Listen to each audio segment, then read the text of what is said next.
제 이야기는 결혼 직후부터 시작됩니다. 저희 시댁에 갑자기 급전이 필요하다고 하시기에 결혼 전에 신랑이 모아뒀던 돈과 은행에서 빌려 시어머님께서 필요하다고 하시는 액수의 돈을 대었죠. 그 후 또 각종 시댁 살림살이들을 바꿔드리기 시작했어요. TV, 냉장고, 세탁기, 소파 등등, 심지어 커튼까지. 거의 신혼집처럼요. 저희 부부가 맞벌이라서 신용카드가 여러 장 있으니까 그 덕분에 그런 지속적인 지출들이 가능했었던 거죠. 솔직히 해드리기 싫을 때도 많았지만 그런 저를 움직이게 만들었던 건 바로 시어머니의 유난히 촌스럽고 불쌍해 보이는 외모였어요. 연세보다 10년 이상은 더 늙어 보이시고 하여튼 뭔가 도와드리고 싶은 마음을 아주 강하게 불러일으키는 겉모습을 하고 계세요. 게다가 시어머니의 동정심을 유발하는 화법도 한몫을 했고요. 평소에 나약해 보이는 말씀들을 자주 하시더라고요. 아이고, 내가 몸이 아파. 언제 갈지 모르겠네. 아유, 나도 다른 사람들처럼 여행 한번 해봤으면 소원이 없겠네. 내가 예전에 무슨 고생을 했고 뭐 어쩌고. 시어머니께서 그렇게 말씀하시는 걸 가만히 듣고 있으면 제 손이 저절로 지갑을 열게 돼요. 어떻게 보면 봉사정신을 불러일으키는 쪽으로는 아주 재능을 타고나신 분 같아요. 어떨 땐 존경심마저 들기도 했죠.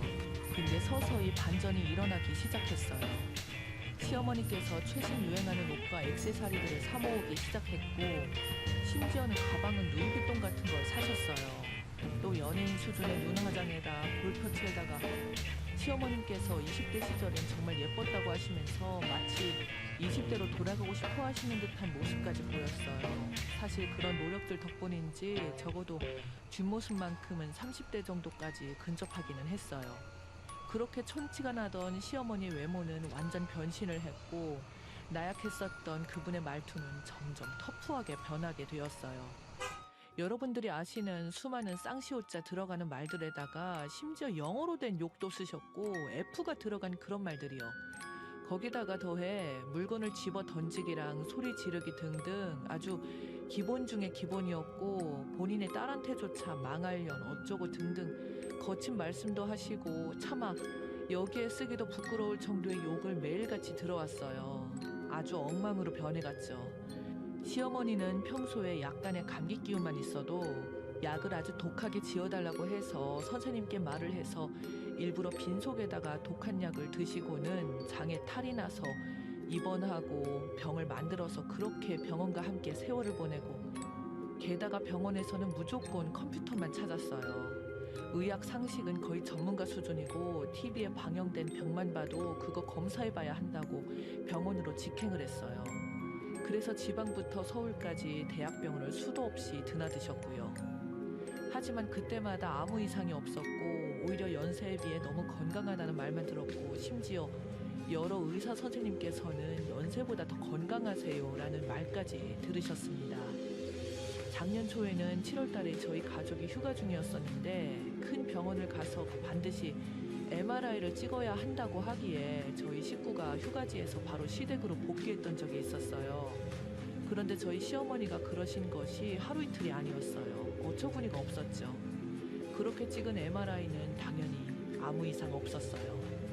너무 건강하시고 처방은 신경 안정약을 드셔야 한다고 의사 선생님이 말씀하시더군요.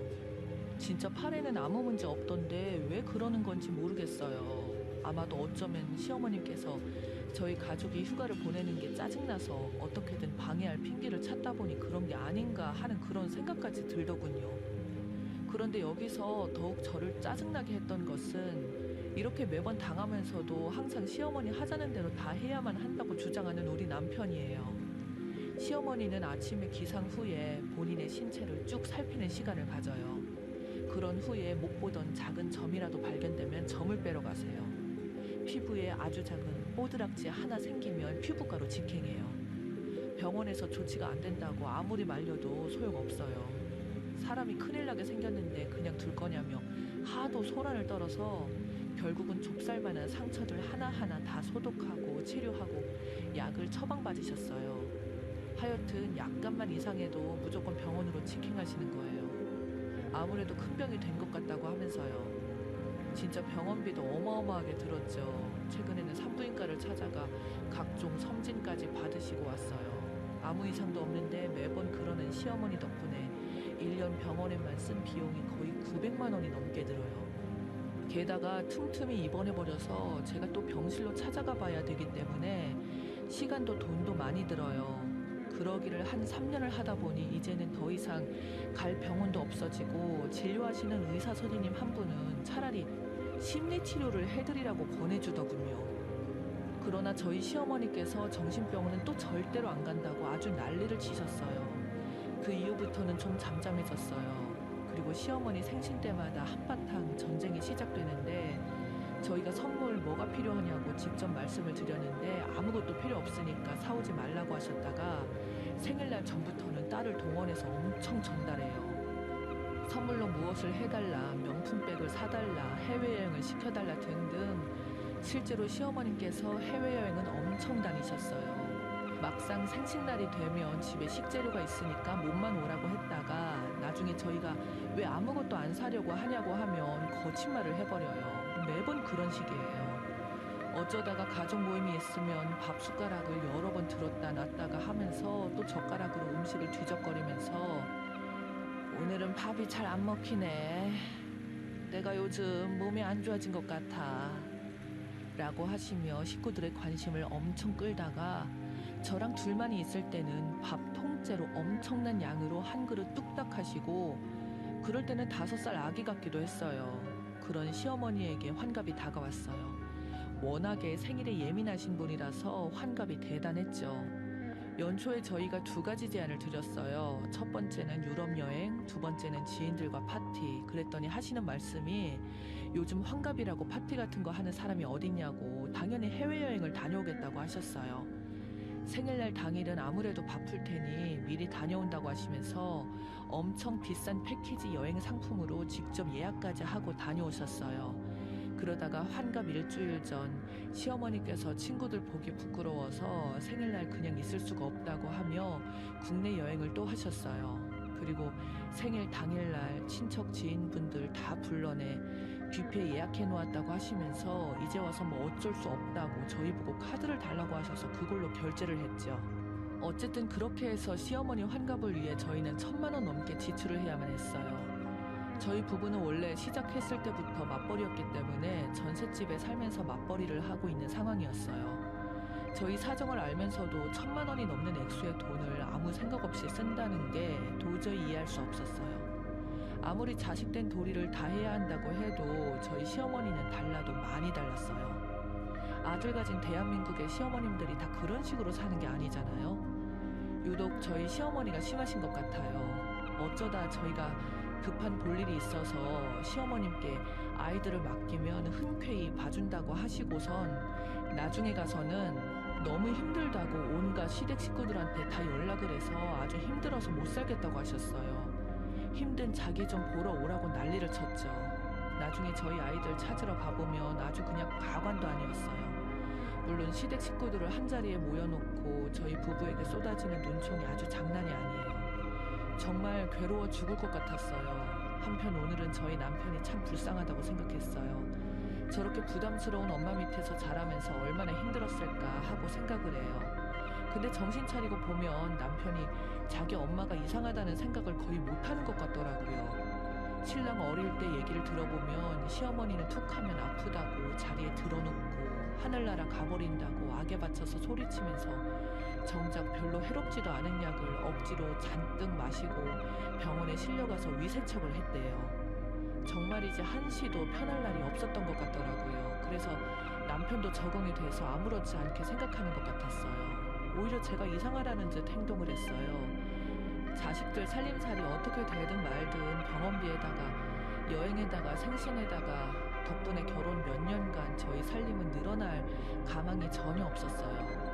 오히려 빚이 많이 늘지 않는 걸로 감사해야 할 지경이더군요. 더군다나 시어머니께서 집안일에는 일절 손도 안 대시는 스타일이에요.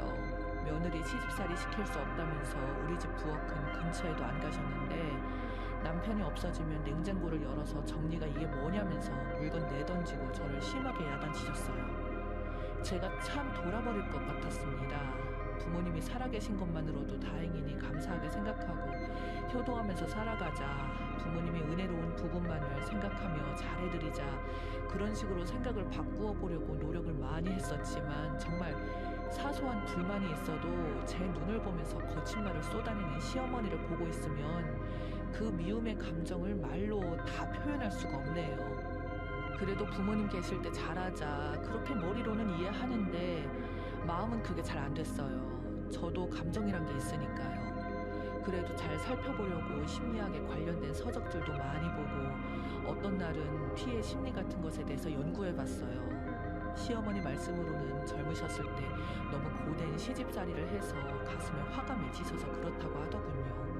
그래서 남편에게 증조 시할머님이 얼마나 어머님에게 못되게 했으면 어머님이 저러실까 했더니 남편이 뭔 소리냐며 우리 할머니 일찍 돌아가셔서 엄마를 만난 적도 없다고 하네요. 그때부터 참아왔던 분노가 터지기 시작했어요. 끊임없는 시어머니에 대한 지지와 과장된 거짓으로 남편과 전 하루가 멀다고 싸웠어요. 결국 돈 앞에서는 장사 없다는 말처럼 시어머니에게 쓴 돈 때문에 마이너스가 되었는데 남편은 우리가 좀 더 벌어서 갚으면 된다고 아무렇지 않게 말하더라고요. 제가 참다 남편이란 사람이 조금이라도 우리 가족을 생각한다면 그게 할 소리야라고 소리를 질렀어요.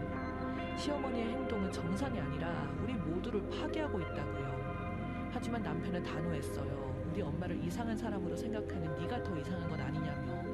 그깟 돈 얼마나 한다고 사람이 이렇게 하냐고 하더군요. 그깟 돈? 지금까지 시어머니께 쓴 돈만 얼마인 줄 알아? 8천이야 8천. 우리 지금은 반전세 전세도 못 갔어. 벌어서 돈을 모으기는커녕 마이너스 통장에 시어머니 때문에 빚만 늘었다고. 너 뚫린 입이라고 함부로 나불대지 마. 그럴 거면 결혼 왜 했는데. 남편에게 한 번도 말하지 않았던 진심을 퍼부었어요. 그 다음 남편의 반응은 장난 아니었어요. 제가 이런 상태인데도 남편은 끝까지 시어머니 편만 들더군요. 우리 엄마가 뭘 그렇게 잘못했냐?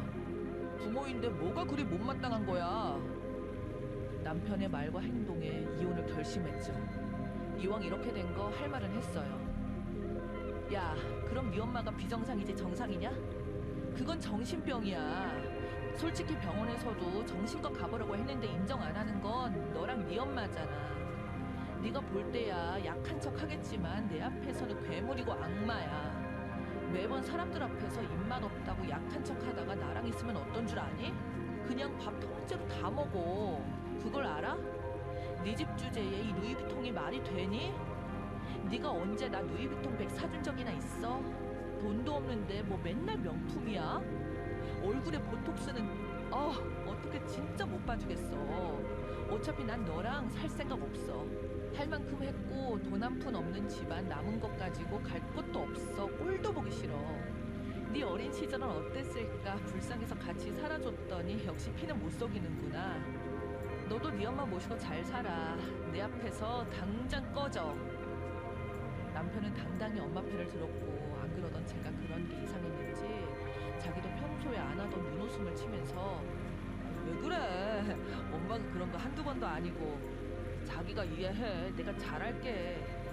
이러는데 역겹더라고요. 헤어지자고 그랬어요. 어떻게든 살아보려고 나름대로 남편에게 정도 있고 최선을 다해서 살아보려고 했지만 이런 식구 저를 아무 희망도 없다는 걸 깨달았어요. 효자 남편과 못 산다는 말 맞는 말이더라고요. 긴 글 끝까지 읽어주셔서